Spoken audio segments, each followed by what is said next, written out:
Hi friends. Idukki ജില്ലയിലെ ഏലപ്പാറയിൽ നിന്നും വാഗമണ്ണിലേക്ക് പോകുന്ന യാത്രക്കിടയിൽ എൻ്റെ മൊബൈൽ ഫോൺ ഒപ്പിയെടുത്ത കുറച്ച് ദൃശ്യങ്ങളാണ് നിങ്ങൾ കാണുന്നത്. വാഗമണ്ണെന്ന് പറയുമ്പം പ്രത്യേകിച്ച് എല്ലാവർക്കും അറിയാം, ഒരു ടൂറിസ്റ്റ് പ്ലേസാണ്. പക്ഷേ കാണാൻ മനോഹരമായ സ്ഥലമാണ്. അതുപോലെ തന്നെ ഒരു 3 മണി 4 മണി ആ ഒരു ടൈമിലാണ് ഞാൻ ഈ വീഡിയോ എടുക്കുന്നത്. നല്ല തണുപ്പുമുണ്ട്. അതുപോലെ മഞ്ഞ് നിങ്ങൾക്ക് കാണാൻ പറ്റും. മഞ്ഞൊക്കെ ഭൂമിയിലേക്ക് പതിക്കുന്ന പോലെ അതുകൊണ്ടോ ഒരു നല്ലൊരു അന്തരീക്ഷമാണത്. ഒരു ചെറിയൊരു ചാറ്റൽ മഴയുണ്ട്. അത് എത്രമാത്രം ഈ വീഡിയോയിൽ കാണാൻ പറ്റുമെന്ന് എനിക്കറിയില്ല. എങ്കിലും അടിപൊളി സ്ഥലമാണ്.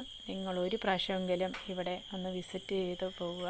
അപ്പോൾ എനിക്കൊരു ചെറിയൊരു പോർഷൻ മാത്രമേ എടുക്കാൻ പറ്റിയിട്ടുള്ളൂ. ഇനിയുള്ള ടൈമിൽ ബാക്കിയുള്ള കാര്യങ്ങളൊക്കെ ഞാൻ ഡീറ്റെയിൽസായിട്ട് നിങ്ങൾക്ക് പറഞ്ഞു തരാം. എൻ്റെ വീഡിയോ ഇഷ്ടപ്പെട്ടാൽ സബ്സ്ക്രൈബ് ചെയ്യുക, ലൈക്ക് ചെയ്യുക, ഷെയർ ചെയ്യുക. നിങ്ങളുടെ സ്വന്തം വിനു. Bye bye.